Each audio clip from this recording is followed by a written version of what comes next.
The way we take care of ourselves is ever evolving. And what we know for sure is that our mind and spirit are linked to our physical body. And that our wellness seems to extend into our communities and the planet we all share. It is very, very clear that wellness is interconnected. We love spending time with you to explore and practice the breakthroughs, the insights, and the passions of incredible people helping us all see the world in a whole new light. This is Health Gig. So we wanted to begin today's podcast with some quotes from Rachel Carson, who wrote several books, but one of them is Silent Spring, and you're going to find out why we want to do this.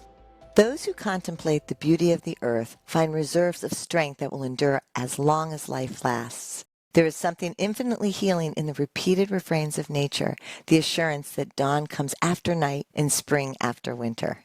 We stand now where two roads diverge, but unlike the roads in Robert Frost's familiar poem, they are not equally fair. The road we have long been traveling is deceptively easy, a smooth superhighway on which we progress with great speed, but at its end lies disaster. The other fork of the road, the one less traveled by, offers our last, our only chance to reach a destination that assures the preservation of the earth. So, we have two very special guests today who are collaborating to work on the Rachel Carson Museum that's opening in Silver Spring. And those quotes that we just read are from Rachel Carson's book, Silent Spring. Tricia and I have been looking forward to this podcast and welcome Rebecca, Henson and Julie Farkas to Health Gig. Thank you so much. How did you come up with the idea of the Rachel Carson Museum, and how did you two get together to collaborate on it? So the museum project started almost 3 years ago. It came just after the first real year of COVID. Our two boys had been at home with us for over a year at that point, and I was driving by the future museum site and looked over, as I do anytime I drive by, and just wondered, what could that be? Or, couldn't we make something special and beautiful out of this space? This building had been sitting empty for 6 decades. And I knew that Rachel Carson lived just around the corner from where that building is. She lived in my neighborhood in Woodmore in Silver Spring. She lived here and wrote The Sea Around Us, for which she won the National Book Award. And then after living in Woodmore, she moved to a neighborhood just across and upstream about 2 miles from where the building is. And that is where she wrote Silent Spring. It's perfectly nestled in between these neighborhoods where Carson lived, where she wrote her work at night and on the weekends while she had a day job, where she cared for an extended family that included her mom and nieces and adopted grandnephew. It was also where she drew such inspiration from, the trees and the birds and the beautiful northwest branch of the Anacostia here. Yeah, Rebecca and I started collaborating almost 2 years ago now, which is incredible. It's been such a wonderful journey. Rebecca used to work at the Calvert Group, where my husband used to work, and she thought, as she was launching this museum idea, that this would be something we might be interested in because of our commitment to organics and what that means for the earth and the ecosystem and the people and the animals. So we had a Zoom call with her, because again, this was during high COVID days. And I was like, I'd love to see the museum site, and let's meet outside. And I sat and listened to Rebecca for about an hour and a half. And I was just, every additional thing she said was so thoughtful, so important. And I essentially said, I would love to help you make this museum a reality if you'll have me. And so I've been working with her ever since and just doing what I can, given my background, to help. I'm not an environmental policy analyst. I'm someone who's very committed to the environment, and I've got a background in strategic partnerships and fundraising and other things, and just was hoping that there was some skills that I brought that complemented the incredible depth of knowledge and skills that Rebecca has. And that's part of what's made our partnership, I think, so fruitful and fun. Could you go into telling us, and we want to sit back and we just want to hear the story of Rachel Carson? So Rachel Carson, she was born in 1907, just outside of Pittsburgh, Pennsylvania, and she grew up outdoors a lot. Her two older siblings were quite older, so it was really Rachel and her mom that spent a lot of time together once Rachel was born. And the mother was a believer and follower of the nature study movement. Around the turn of the century, there was a wonderful movement that really encouraged parents and teachers to get kids outdoors. So the founder of the nature study idea coined the term field trip. The best classroom was the outdoors in the minds of the nature study movement believers. And so Maria Carson, Rachel's mom, was a believer in this. And so anytime she could, Rachel was outdoors and learning from the various cycles and seeing the creatures at different times of the year, and then observing them and thinking about them, and then writing about them and drawing. So we've seen some adorable drawings of Rachel's from when she was a little girl. We have a wonderful partnership with the Fish and Wildlife Service, and they have many of her books from when she was a child. And so you can see some of her drawings, but also her practicing her name in cursive in the margins. And she was very much already, at a very young age, seeing that she was part of that natural world. And she said the wild creatures were her friends.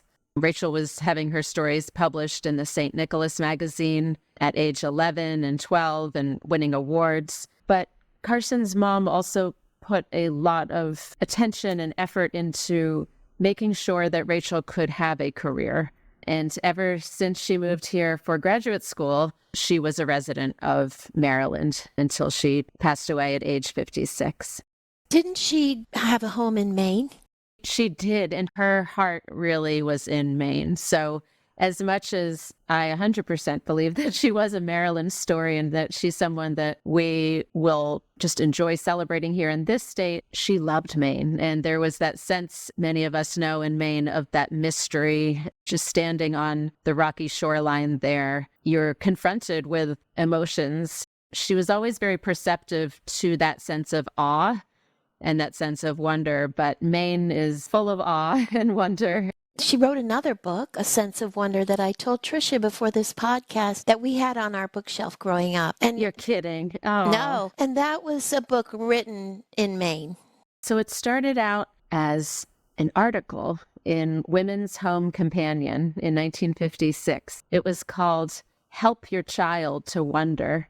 It was her goal to help parents and really any adult to help nurture that innate sense of wonder that children already have.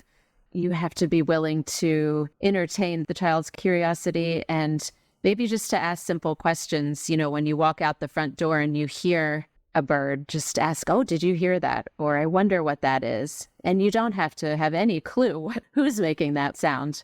With the sense of wonder, too, it was published posthumously. So it was something that Rachel, she wanted to return to this article she'd written in 1956 and make it a big book of wonder and talk about all the things that are both based completely in science, but also have that sense of awe or mystery to it. She was not able to write that book because of cancer, and so when she did pass away, they turned that beautiful article from 1956 into a slim book that still conveys that spirit of the sense of wonder.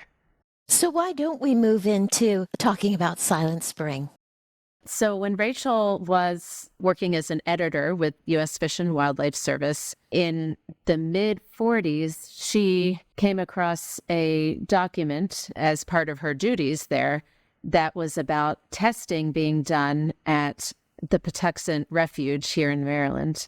And the testing was DDT. They were testing DDT and its effects on wildlife. She saw very clearly from this memo that we have, and it's something I should add to our website because it's such a clearly written, it's a one-page memo about the impacts of DDT to wildlife and that there should be reason for concern and reason for measured and thoughtful use of this chemical. Not saying absolutely don't ever use it, but that we need to study this more, that there is a potential effect that they're seeing on wildlife. She saw this in the mid-40s. She reached out to a few places to see if she could get it published, not the memo, but a story that she would write on synthetic pesticides like DDT, and that there may be a cause for concern and there may be a cause for the general public to use these chemicals with care. So she wrote an article and sent it to Reader's Digest, and they turned it down. It was something that still concerned her and that she thought about throughout the next 15 years or so. Some of that, too, was part of her community here in the D.C., Maryland area. Many of her friends came from the Audubon Naturalist Society. So she was a board member there. They now have their headquarters at Woodend in Chevy Chase, but at the time they were in the district and they had social gatherings, bird walks and bird counts. And they also, especially post-war when Rachel was there and a board member, they started to turn their sights and start gentle advocacy around conservation issues that related to wildlife habitat. And so Rachel was hearing from her friends at Audubon Naturalist Society about issues that concerned them that were a threat to birds or a threat to fish. And she would share other concerns. And so it was this really dynamic meeting of friends over these decades. And people would come from different organizations or really agencies and departments within the government. They would compare notes in a way, let each other know, what are some important issues at the time. And synthetic pesticides was coming up in some of those discussions. And we can see them in some of the articles that Rachel edited as a board member at Audubon Naturalist Society. And then finally, in the late 50s, she received a letter from a friend in Duxbury, Massachusetts. And the friend was alarmed because she had seen aerial spraying of DDT and then seen the effect on the birds in her backyard, birds writhing and then die. And she wrote her letter to Rachel, and that was kind of it for Rachel. She knew, because she had known some of these risks for quite a while at that point, she felt that she had to take some action. And because she had so enamored the country with her writing, at this point, she was a famous writer. The country and beyond loved her writing because it did give that sense of wonder to them, and it helped to shed light on things like the deep ocean that we hadn't had much information on before, and Carson did it. She wrote about it in such a captivating way. And so now she knew that she had that platform, and if she were to write something about something concerning, that people would read it. She did not want to write a book or write something so controversial, but she did feel eventually, after asking others to write something, that she was the one that had to do this. The thing that is so special and unique about her story is that she had written her first 3 books, one of which was a National Book Award winner, were all about the wonders of nature. And it was her love of nature that drove her to feeling compelled to write this book, because she wrote it because she was afraid of losing everything she loved and she knew were so important to so many other people. It was really a sense of duty. And she'd always also written with the idea of making nature and science accessible to everybody.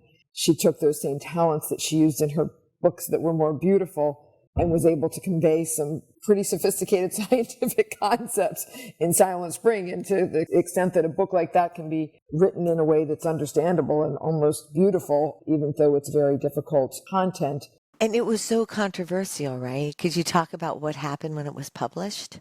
The very topic of synthetic pesticides and casting some doubt about the wonders of modernity was not welcomed by industry, or at least many industries, but she'd expected that. And so she has, I believe it's over 60 pages of notes and footnotes in her book. And so it was very easy to either fact check or see that there is so much supporting evidence to what she was saying. She was never an alarmist. She was never what we might call an activist. She was trying to speak plainly and sometimes beautifully about the risk that we were posing to nature and to ourselves when we do not check technology. In this case, it was synthetic pesticides, but she saw it more broadly as us going down a path without thinking or without doing, in this case, the testing that is necessary and the public education and outreach that is necessary when we're using something harmful. And many times, people who did criticize her hadn't actually read the book. Didn't President Kennedy have a scientific advisory committee sort of check the book? And it turns out she was on target with everything.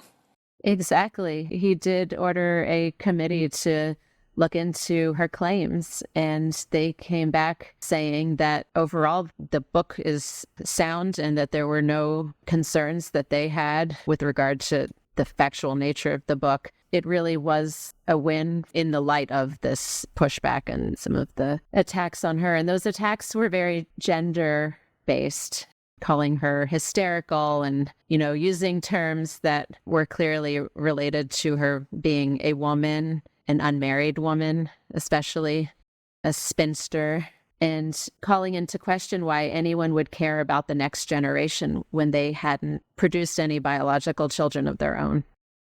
Tell us about the process at the museum. How are you going to capture all this? Like, what's the plan and how's it going and where are you on the process? Well, some of the plan really picks up from that last book that Carson wanted to write. So the book on wonder, that much bigger book where she hoped to really impart that sense of accessible wonder and accessible connection to nature that all of us can have. And since she was never able to do that, we're hoping to bring a lot of her philosophy around wonder and how we nurture that natural wonder into a physical form. And that will be the museum. So the first floor of the museum will try to impart that wonder, and it will impart that wonder by helping us to feel familiar with the nature that's right outside of our windows, of our doors here in the DC, Maryland area, so that we feel comfortable and feel familiar with the bird song and the trees and the seasons of nature that we have right here. And in that familiarity, we hope that people do have a sense of connection to where they are and a sense of pride to where they are, and then can further develop that relationship with nature that can be so good for the soul and the environment itself, and just for our communities and society as well. She firmly believed that it wasn't just about protecting the environment, but it was something that strengthened ourselves, our families, and our community. And so we also want to give a sense of deep time and that we are part of this world and universe, and an understanding of where we belong in all of that. She wrote about these eternal cycles of Earth and the seasons, and just how trying to explain them in science, but also leaving some room for mystery and for awe. And then we also will tell her story. So we are partnering with the U.S. Fish and Wildlife Service, who has many of her items from throughout her life. And we hope to share that story of her perseverance and her wonder and her strength and her resourcefulness through the museum. What have been the successes and the challenges so far? The challenges are always that it takes a little longer than we'd like it to take. But the successes are that we have strong community support. Rebecca initially raised $40,000 for the very first part of this project from 303 donors, most of whom live in the area surrounding the museum site. And we've since raised 10 times that, also predominantly from community people. We also have a very strong support at Montgomery Park. So the building that we're looking to turn into the museum, to renovate and expand and to do it in accordance with what's called the Living Building Challenge, is a Montgomery Park Zone building. As Rebecca mentioned, it has been vacant for about 60 years, so it needs a lot of love. It's mostly been successes. The only challenge is that we'd love to open tomorrow. And it's a historically protected building. That adds an additional layer of review. As often as we wish we could be moving forward more quickly, it's given us additional time to think about different aspects of the museum, both in terms of design. Of course, the curation is also something that's an ongoing thought and process, but we just feel so lucky to live in a jurisdiction where we have the strong support of the leadership of parks. We have strong support from elected officials. We've already been approved for a bond bill to go towards the renovation. In addition to hundreds upon hundreds of local residents, we've also been able to get some funding from local foundations. So we're just so excited. And then the other thing, we're particularly another huge success. We've just started this partnership with Vox Pop. We're hoping the podcast will be able to help us spread the word about what we want to do with that.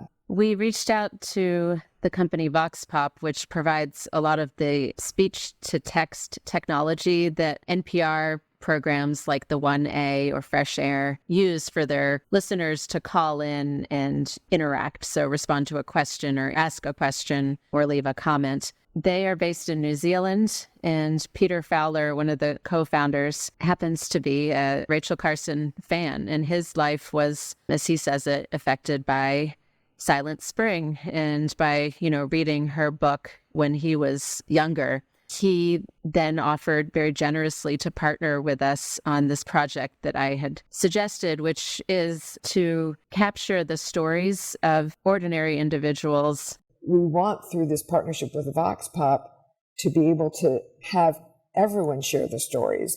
People like me, people like Rebecca, people like Tricia and Doro. And we'd also love to have everyday people, but we're also really interested because, Carson, when you talk about the environmental movement, this has been actually a story, historically, of real bipartisan support for how do we take care of our Earth. And this is something that all presidents have asked, and senators and congressmen. So we also would love to record some people who've, Jane Fonda may have something to say about Rachel Carson, any number of people. But we really want to collect all of those for the historic record. And Rebecca's also talked to the Library of Congress about archiving these stories.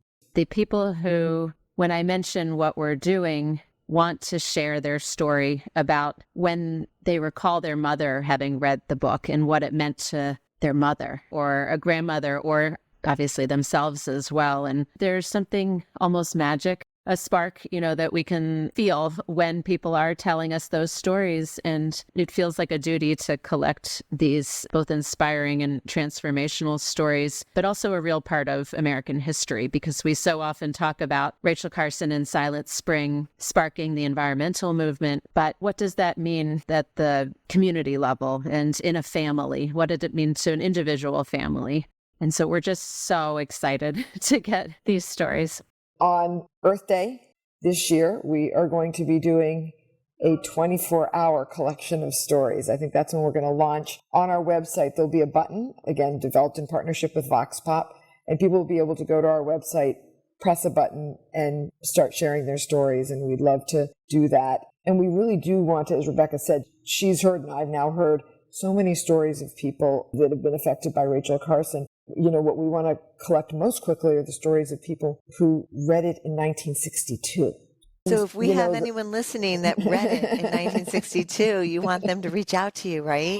We want them to go to the website. They can certainly reach out to us also. They can go to the website on Earth Day and it'll be up there. I mean, we want the stories of everyone. Actually, the button is live. We have started taking recordings already. It's very user-friendly. Cool. The website is springsongmuseum.org. And if you click on the tab that will be on the right-hand side, it will say Spring Story.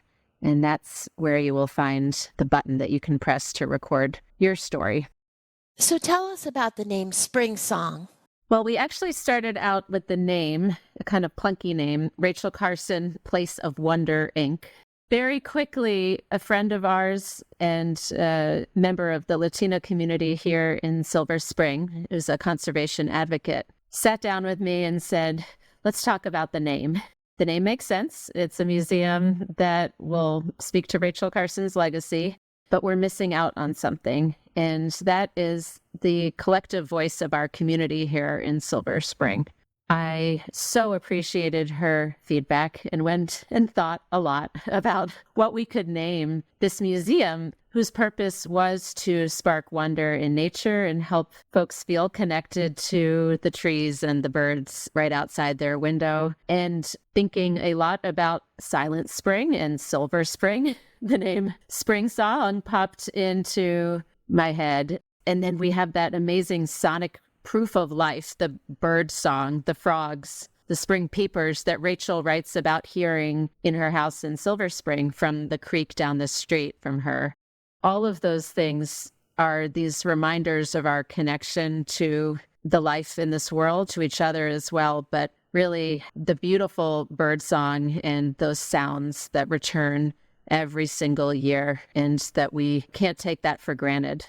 Carson was so motivated by her love for the earth, and she even links that to the sounds, the bird song and the sounds of the frogs, and seeing the beauty of the buds opening in the spring again and returning. And so that spring song motivated her.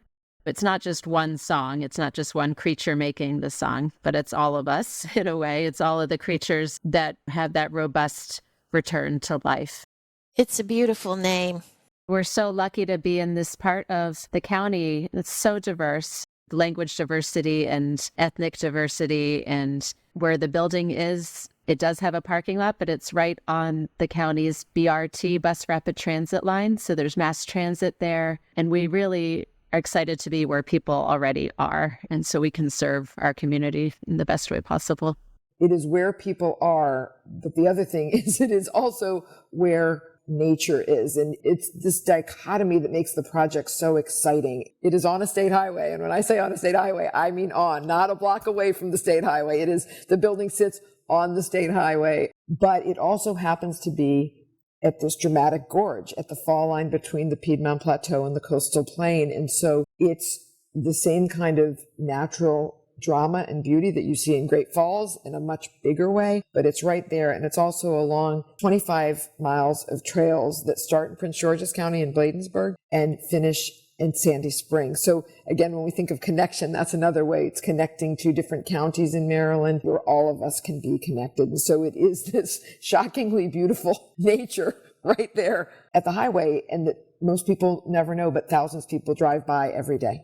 It was one of President Teddy Roosevelt's favorite places in the region. After Great Falls, this was his favorite place to come on horseback. Thank you both so much. This has been so informative, and we cannot wait for Springsong to open. Thank you so much. Thank you for joining us on Health Gig. We loved having you with us. We hope you'll tune in again next week. In the meantime, be sure to like and subscribe to this podcast and follow us on healthgigpod.com. I'm Tricia. And I'm Doro. Be well.